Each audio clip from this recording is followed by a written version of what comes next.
هن لباس لكم وأنتم لباس لهن. وقال النبي صلى الله عليه وسلم: لم يرى للمتحابين مثل النكاح. تعریف و توصیف، حمد و ثنا، کبریائی بڑائی اللہ رب العالمین کے لیے زیبا اور سداوار ہیں، جو ہم سب کا خالق ہے، مالک ہے اور تنہا پالنہار ہے۔ بعد درود و سلام ہوں بالعموم تمام انبیاء پر، بالخصوص آخری نبی محمد عربی صلی اللہ علیہ وسلم پر۔ حاضرین جمعہ، گزشتہ خطبہ جمعہ میں انسانی کچھ حقوق آپ کے سامنے بیان کیے تھے، اور آج کے اس خطبہ جمعہ میں حقوق الزوجین کے تعلق سے چند باتیں آپ کے سامنے رکھنی ہیں۔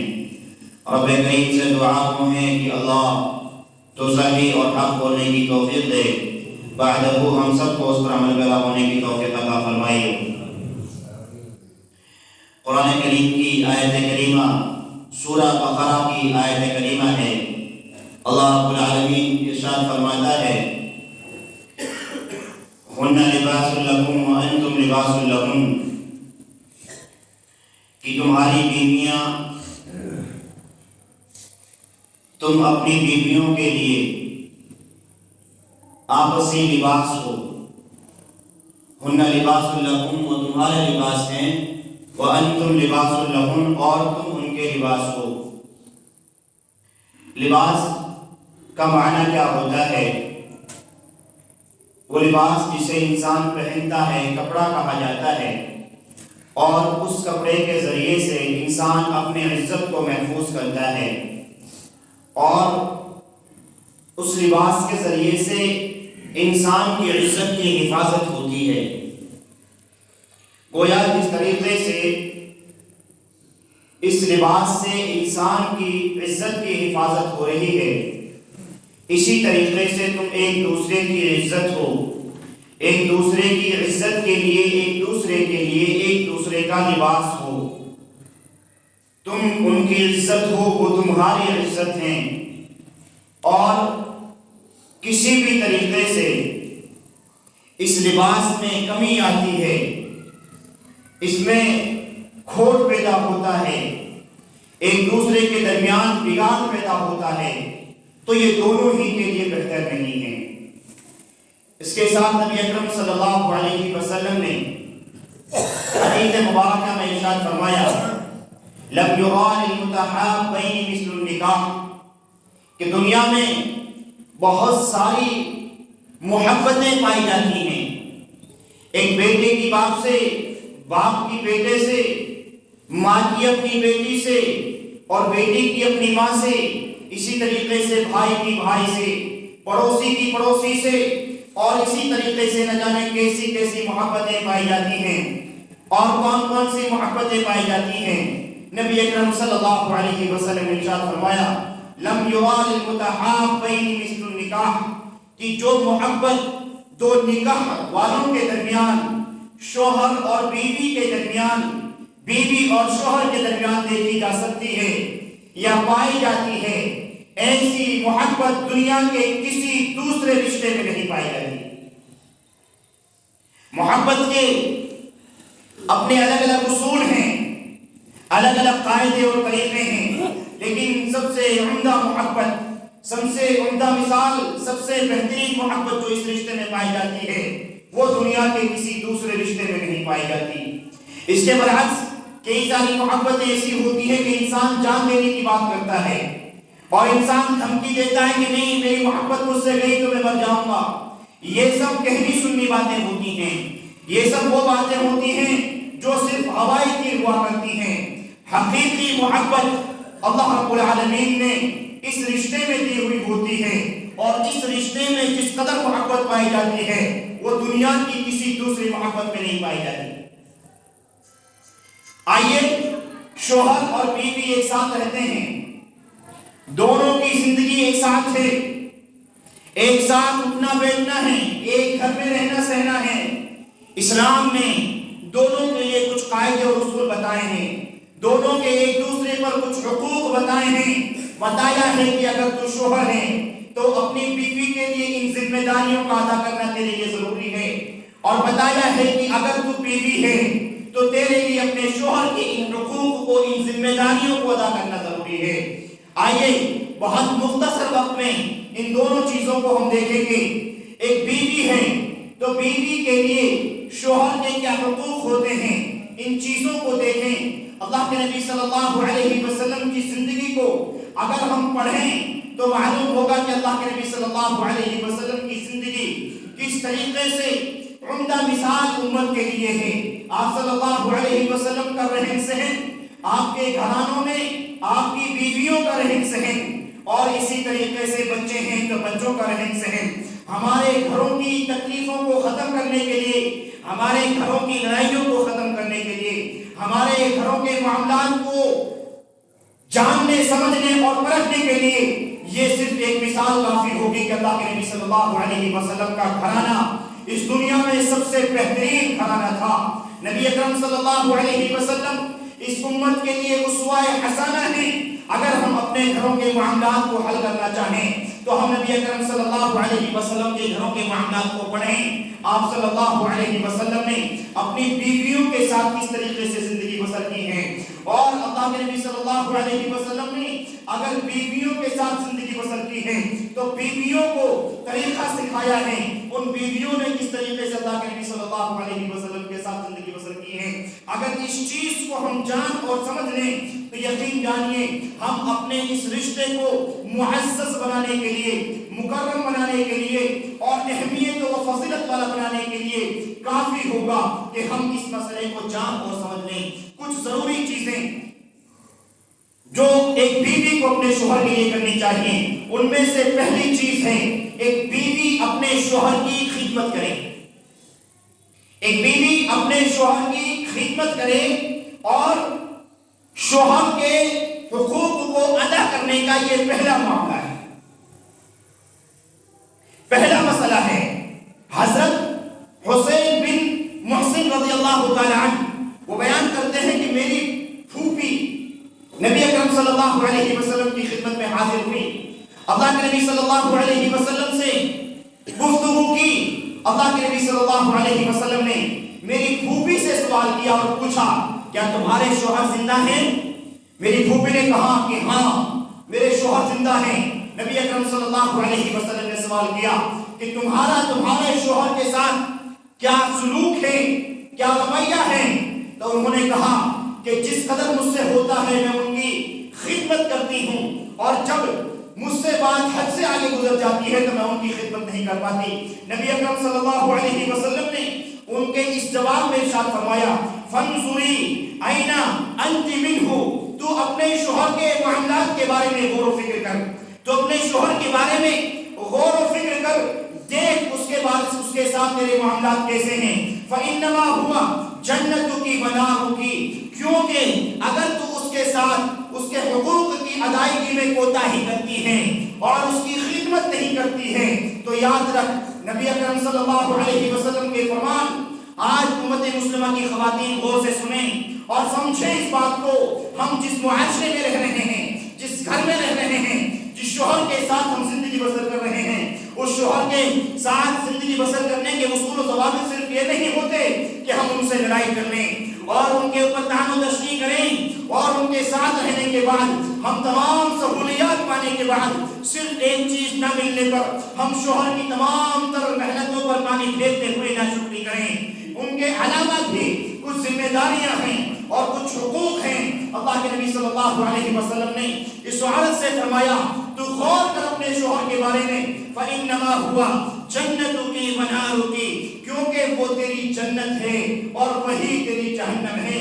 اگر تو اس کو اس کی خدمت کر کے خوش رکھتی ہے تو یاد رکھ اس کے ذریعے سے تو جنت پا سکتی ہے، اور اگر نہیں رکھتی ہے تو یاد رکھ اس کی نافرمانی کرنے کے بعد تو جہنم میں جا سکتی ہے. یہ نبی اکرم صلی اللہ علیہ وسلم ایک صحابی عورت کے لیے بیان فرما رہے ہیں اور کہہ رہے ہیں کہ اپنے شوہر کی طرف غور کر لیں، شوہر کے ساتھ تیرا معاملہ کیا ہے. عزیزو غور کریں اور مائیں بہنیں بڑے غور سے سنیں. آپ اگر جنت کے طالب ہیں تو یاد رکھیے اگر خواتین ہیں تو خواتین کی جنت میں جو سردار ہوں گی وہ حضرت فاطمہ رضی اللہ تعالی عنہ ہوں گی. اور نبی اکرم صلی اللہ علیہ وسلم نے اس چیز کی بشارت ان کو اس دنیا ہی میں دے دی اور بتا دیا کہ آج تو تم دنیا بھر میں زندگی گزارو, دنیا کے جس کونے میں زندگی گزارو, میرے آنے کے بعد رہتی دنیا تک تم کبھی بھی اس دنیا میں جنم لو, اگر تم کو زندگی گزارنا ہے تو اس فاطمہ کو دیکھ لینا. یہ فاطمہ وہ فاطمہ ہے جو محمد کی بیٹی ہے, اور یہ وہ بیٹی ہے جو تمام بیٹیوں میں اس طریقے سے افضلیت پاتی ہے, فضیلت پاتی ہے کہ یہ اس جنت میں جس جنت کا ہر مسلمان طالب ہے اس جنت میں عورتوں کی سردار ہوں گی. وہ فاطمہ ہیں, علی کے ساتھ رہتی ہیں اور رضی اللہ تعالی عنہ ورضا ان کے ساتھ رہتی ہیں اور ان کی خدمت کرتی ہیں, ان کے گھر کی دیکھ دیکھ کرتی ہیں اور اس طریقے سے کرتی ہیں. اس موقع پر آج کے ذرائع جیسے ذرائع نہیں تھے, اس موقع پر یہ چیزیں نہیں تھی کہ آپ کو کپڑے دھلنے ہیں تو آپ کے لیے مشین موجود ہے, آپ کو روٹی کھانا ہے تو پسا ہوا آٹا مل رہا ہے, اور تمام چیزیں جو سہولیات کے لیے آج موجود ہیں اس زمانے میں موجود نہیں تھی. امام بخاری رحمۃ اللہ علیہ اس حدیث کو صحیح بخاری میں نقل کرتے ہیں اور کہتے ہیں حضرت فاطمہ رضی اللہ تعالی عنہ جب اپنے گھر کی دیکھ دیکھ کرتی, اپنے شوہر کی خدمت کرتی, ان کاموں میں سے ان کا ایک کام یہ تھا کہ وہ چکی چلاتی اور آٹا پیستی تھی. چکی چلاتی اور آٹا پیستی تھی, ہاتھ سے چکی چلاتی اور آٹا پیسنا, اس کے بعد روٹی بنانا اور کھانا. جب بھی عمل وہ کرتی تو کہتے ہیں ان کے ہاتھ میں چھالے پڑ جاتے. ایک موقع آیا کہ ان کے ہاتھ میں چھالے پڑے اور چھالے ان کے خشک ہو گئی. جب چھالے خشک ہوئے تو ہاتھ بڑا سخت ہو گیا. گویا کہ ایک انسان جب مزدوری کرتا ہے وہ پھاوڑا چلاتا ہے, کبھی اس کے ہاتھ سے ہاتھ ملا کر کے مسافہ کیجیے اور اس سے معلوم کیجیے اگر میرے ہاتھ نرم اور نازک ہیں, میرے ہاتھ اچھے ہیں, اس کے ہاتھ کیسے ہیں, اس کے کیفیت جانیے. وہ کیفیت حضرت فاطمہ رضی اللہ تعالی عنہ کی ہے. کہتی ہیں ان کے جب ہاتھوں میں چھالے پڑے اور چھالے خشک ہو گئے, ہاتھ سخت ہو گئے, ان کو معلوم ہوا نبی اکرم صلی اللہ علیہ وسلم کے پاس کچھ غلام آئے ہیں. وہ اللہ کے نبی صلی اللہ علیہ وسلم کے پاس گئیں, اللہ کے نبی صلی اللہ علیہ وسلم کے گھر میں گئیں, اپنے والد کے گھر میں گئیں اور دیکھا کہ والد سامنے موجود نہیں ہیں. اچانک سے نظر پڑتی ہے حضرت عائشہ صدیقہ رضی اللہ تعالی عنہ موجود تھے. کہا والد محترم کہاں ہیں؟ نہیں ہیں. ان کے بعد کہا جب میرے ابو آئے ان کو خبر دینا کہ فاطمہ آئی تھی. فاطمہ یہ کہہ کر کے اپنے گھر واپس ہو جاتی ہے. نبی اکرم صلی اللہ علیہ وسلم شام کو جب گھر پہنچے, اب اماں عائشہ صدیقہ رضی اللہ تعالی عنہا نے خبر دی کہ آپ کی بیٹی فاطمہ آئی تھی. کیوں آئی تھی؟ کہا یہ نہیں بتایا کیوں آئی تھی. اللہ کے نبی صلی اللہ علیہ وسلم اسی وقت اپنے گھر سے گئے. شام کا وقت تھا, رات ہو رہی تھی. اللہ کے نبی صلی اللہ علیہ وسلم گھر گئے, دیکھا حضرت علی رضی اللہ تعالیٰ عنہ کہتے ہیں کہ اس موقع پر جب اللہ کے نبی ہمارے گھر پہ پہنچے ہم اپنے بستر میں لیٹ چکے تھے. جب اللہ کے نبی کو میں نے دیکھا تو میں نے اٹھنا چاہا. اللہ کے نبی صلی اللہ علیہ وسلم نے کہا کہ علی لیٹ جاؤ, لیٹے رہو. اللہ کے نبی آئے, میرے پاس بیٹھے. اللہ کے نبی نے پیر سیدھے کیے. جب اللہ کے نبی نے پیر سیدھے کیے تو میں نے ان کے پیروں میں جو ٹھنڈک تھی اپنے سینے میں محسوس کی. یعنی اللہ کے نبی صلی اللہ علیہ وسلم کے پیر ٹھنڈے تھے. معلوم ہوتا ہے کہ وہ وقت سردی کا موسم رہا ہوگا. اللہ کے نبی صلی اللہ علیہ وسلم رات ہی میں اپنی بیٹی کے گھر گئے. بیٹی سے پوچھا کہ کیا ماجرا ہے, کیوں آئی تھی, کیا مسئلہ ہے. آج معلوم ہوتا ہے اگر بیٹیوں کی طرف سے ایسی کوئی خبر ملتی ہے, والد کی ذمہ داری ہے اپنی بیٹیوں کے گھر پہ جائیں اور جا کر کے سنیے. اللہ کے نبی صلی اللہ علیہ وسلم سے کہتی ہے اے میرے ابو جان, میرے ہاتھ ہیں اور ہاتھ سخت ہو گئے ہیں, کام زیادہ ہیں اور کام اس طریقے کا ہے, پریشانی بھی ہوتی ہے. اللہ کے نبی صلی اللہ علیہ وسلم والد محترم خبر ملی ہے آپ کے پاس کچھ غلام ہیں اور موجود بھی ہیں, میں چاہتی ہوں کہ ایک غلام مجھے خدمت کے لیے دے دیجیے. اللہ کے نبی صلی اللہ علیہ وسلم ہیں اور یہ نبی وہ نبی ہیں جو دنیا کے لیے رحمت للعالمین بنا کر کے بھیجے گئے ہیں. اور یقین جانیے اگر اللہ تعالیٰ سے یہ دعا ایک بار کر دیتے کہ اللہ میری بیٹی کے ان چھالوں کو تو ختم کر دے، یا ان مسائل میں مدد کر دے، یا میری بیٹی کو ایک غلام نہیں 10 غلام کی ضرورت ہے کہ اللہ تعالیٰ تو دے دے، یا اسی طریقے سے کچھ اور دعا کرتے، اس سے بڑی دعا کرتے، تو اللہ تعالیٰ اسی موقع پر یہ چیز ان کی قبول کرتا اور ان کی بیٹی کے لیے دیتا۔ اس کے ساتھ قبل اس سے کہ میں بتاؤں اللہ کے نبی نے کیا کیا ہے، آج غور کریں، اگر بیٹی ایسی شکایت باپ سے کرتی ہے تو باپ پہلے کیا کرے گا؟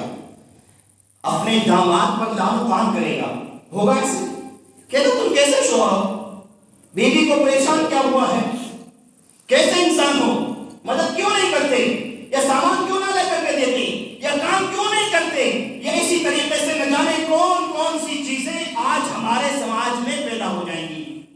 اور کہے گا کہ بیٹی چل اپنے گھر رہنے کی کوئی ضرورت نہیں، یہی ہوتا۔ اللہ کے نبی صلی اللہ علیہ وسلم نے بجائے اس کے کہ ان کو غلام دیتے تسلی دی اور کہا کہ بیٹی کیا میں اس سے بہتر نہ بتا دوں، تمہیں غلام دوں، اس سے بہتر چیز نہ بتا دو، اگر تم وہ عمل کرو گی تو اللہ تعالیٰ تمہاری مدد کرے گا، اور وہ چیز تمہارے لیے بہتر ہے، وہ تمہارے لیے بہتر ہے، کیونکہ دنیا میں تمہاری مدد ہے، آخرت میں اللہ تعالیٰ اس کے ذریعے سے تمہیں جنت دے گا، اور آخرت اس دنیا سے بہتر ہے۔ اللہ کے نبی صلی اللہ علیہ وسلم نے کہا، اے فاطمہ جب تم اپنے بستر پہ آیا کرو تو سوتے وقت 34 مرتبہ سبحان اللہ کہہ دیا کرو، 33 مرتبہ سبحان اللہ کہہ دیا کرو۔ امت کی خواتین ان جملوں کو بہت غور سے سنیں اور احساس کریں اس چیز کا کہ جب ہم بستر میں جاتی ہیں ہمارے سامنے موبائل ہی ہوتا ہے یا ہم اس کے علاوہ کچھ اور بھی کرتی ہیں۔ کئی موقع پر ایسا بھی ہوتا ہوگا موبائل ادھر چل رہا ہے، ابھی فلم آدھی باقی ہے، ڈرامہ ابھی آدھا باقی ہے، ادھر سے انسان کو نیند آ گئی اور ادھر موبائل صبح تک چل رہا ہے۔ صبح اٹھی تو پتہ لگا کہ مجھے پتہ ہی نہیں کہاں سے دیکھا تھا، کہاں تک ختم ہوا تھا، پھر اس کو ریوائز کر رہی ہیں۔ ایسا ہوتا ہے۔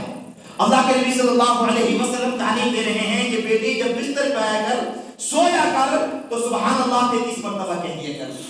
اے امت مسلمہ کی خواتین، آج اس حدیث پر غور کر، الحمدللہ اللہ رب العالمین کی تحمید بیان کرا کر 33 مرتبہ کہا کر، اللہ اکبر اللہ رب العالمین کی تکبیر بیان کیا کر 34 مرتبہ کہا کر، اور یہ عمل کرے گی، یہ تیری دنیا کے لیے بہتر ہے، یہ تیری آخرت کے لیے بہتر ہے۔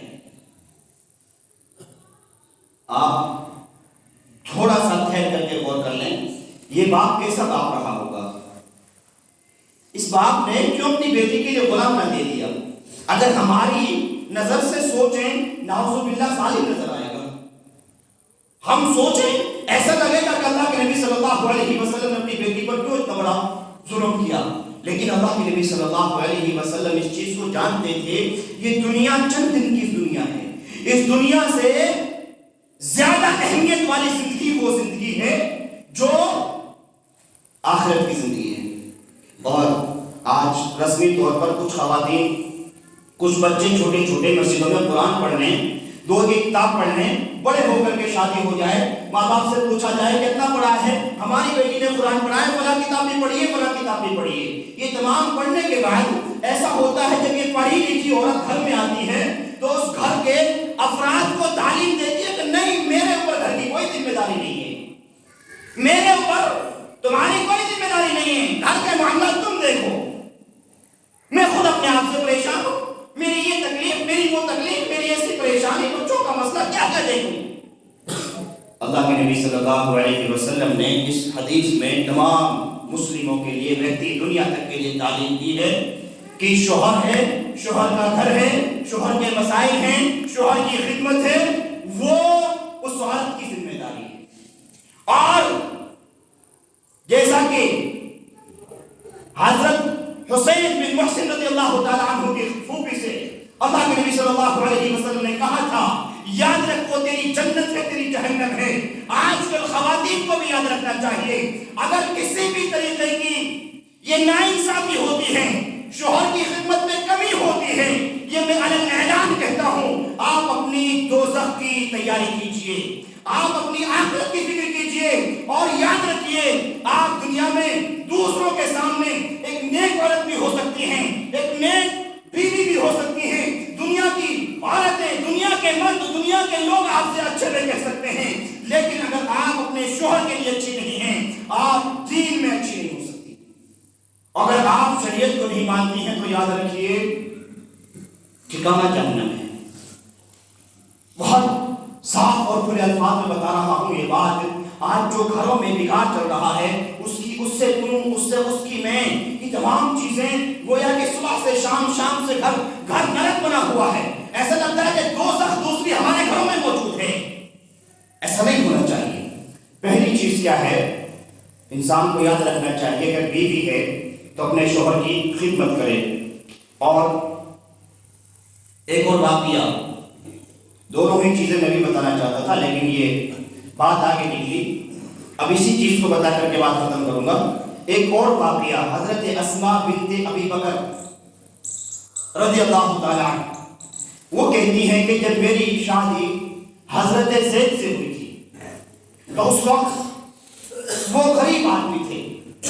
کس قدر غریب آدمی تھے، ان کے پاس صرف ایک گھوڑا اور ایک اونٹ تھا، اور چیز نہیں تھی۔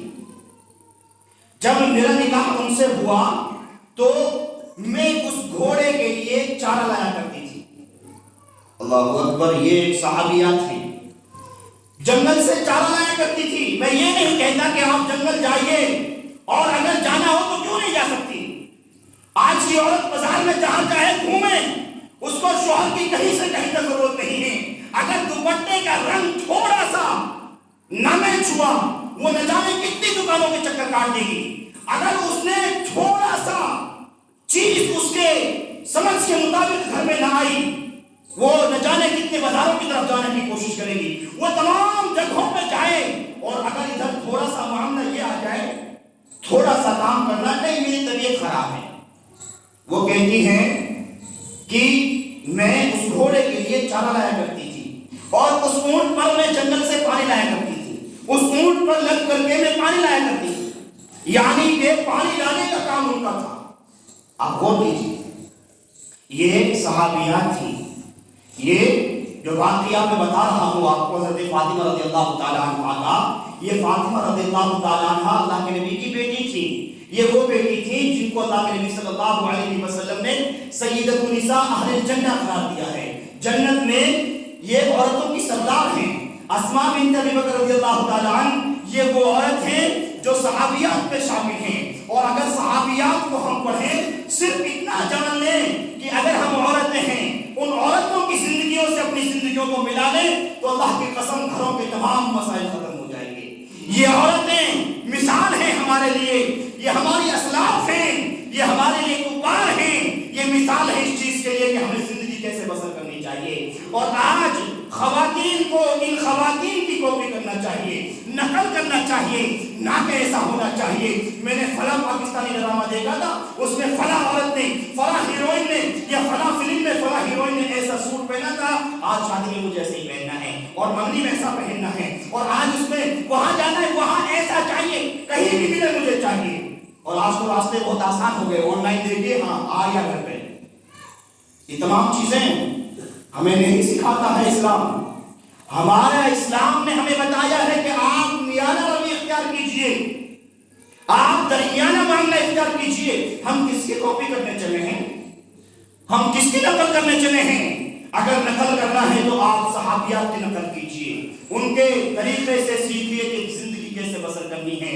اور اما عائشہ صدیقہ رضی اللہ تعالیٰ عنہا، فاطمہ رضی اللہ تعالیٰ عنہا، خدیجہ رضی اللہ تعالیٰ عنہا، آپ ان کو پڑھیں گے تو معلوم ہوگا، وہ کہتی ہیں دنیا کے تمام شوہروں میں سب سے بہترین شوہر اگر کوئی ہے تو ہمارے ہیں۔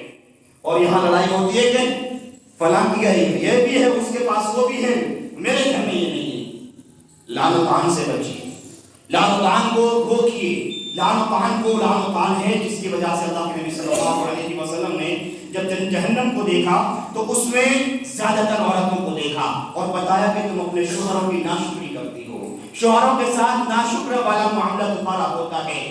یہ اگرچہ تھوڑا بڑا ہو گیا ہے، یہ بیویوں کے لیے، عورتوں کے لیے، آج کی مسلم خواتین کے لیے ایک اہم پیغام ہے۔ ہمیں زندگی بسر کرنا ہے، ہم صحابیات کو پڑھیں، ہم قرآن کو پڑھیں، ہم حدیث کو پڑھیں، اور جتنا ٹائم ہم موبائل کے لیے دے رہے ہیں اور ان کو مس یوز کر رہے ہیں، اسی کا ہم صحیح یوز کر کر کے، اچھا یوز کر کر کے ہم علماء کی تقریر سنیں، ہم صحابیات کے اقوال سنیں، ہم صحابیات کے بارے میں سنیں اور پڑھیں کہ صحابیات نے اس دنیا میں رہ کر کے کیسے زندگی گزرتی ہے۔ عزیزوں اور میری ماں بہنوں، ہو سکتا ہے کہ ابھی ہمیں ایسا لگ رہا ہو کہ باتیں بہت آگے جا رہی ہیں اور آپ کو بہت زیادہ الگ لگ رہا ہو، بہت سخت لگ رہا ہو، لیکن یاد رکھیے یہ آج کی سختی کل کی سختی کے لیے، کل کی سختی سے زیادہ بہتر ہے، اور جو سختی ہمارے ساتھ قبر میں ہونے والی ہے، آخرت میں ہونے والی ہے، اس سختی سے بچنے کے لیے اگر ہم نے اس سختی کو مان لیا اور اس سختی کو جان لیا اور اس پر عمل کر لیا تو ہماری یہ سختی ہمارے لیے کوئی سختی نہیں ہے۔ اس سختی سے بچا لیا گیا تو ہم دنیا کی بہترین خواتین ہوں گی، اور ہم اللہ تعالیٰ سے دعا کرتے ہیں اللہ تو ہم ہمارے مسلمان خواتین کو نیک اور صالح خواتین بنا دے، اللہ شوہروں کے حقوق ادا کرنے والی خواتین بنا دے، اللہ شریعت اسلامیہ پر زندگی جینے کی توفیق عطا فرما دے، اللہ شریعت اسلامیہ کی خاطر صبح و شام کرنے والی خواتین بنا دے، اللہ تو ہمارے گھروں میں سکون اور اطمینان نازل فرما دے، اللہ تو اس دنیا میں جب تک زندگی دے دین کی خاطر، اسلام کی خاطر، ایمان کی خاطر زندگی عطا فرما دے۔ مولا کریم جب کبھی موت آئے تو کلمہ طیبہ ہماری زبانوں پر عطا فرمائیو، اللہ مرنے کے بعد اگر کوئی جگہ دے الہ العالمین جنت الفردوس جگہ نصیب فرمائیو، آمین۔ وآخر دعوانا ان الحمد للہ رب العالمین۔